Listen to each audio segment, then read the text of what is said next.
الولد لاحظ إن السيف المكسور فيه تنين مقدس جواه. بسرعة قال لعمه يشتريه، بس العم افتكر الولد بيهزر ومخدوش على كلامه خالص. لكن الولد فجأة مسك إيد عمه ورفعها بالعافية وساوم ب1,000,000 دولار.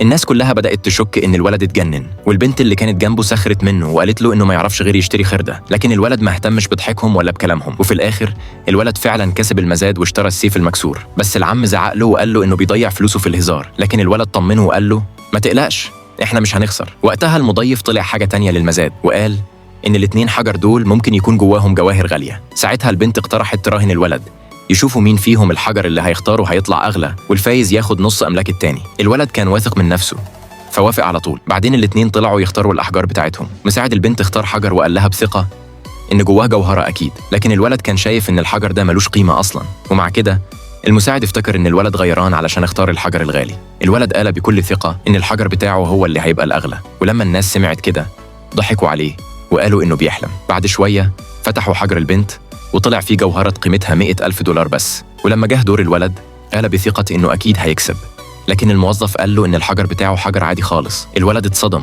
بس كان متأكد إن إحساسه مش غلط، وأصر إن العامل قطع الحجر من المكان الغلط. العامل سخر منه وقال له إنه بيحاول يبرر خسارته، لكن الولد طلب من عمه يجيب السيف المكسور اللي اشتروه، والناس كلها كانت مستغربة هو ناوي يعمل إيه. فجأة الولد رفع السيف وضرب الحجر ضربة قوية. في اللحظة دي الحجر انفجر بنور أخضر مبهر والكل اتصدم.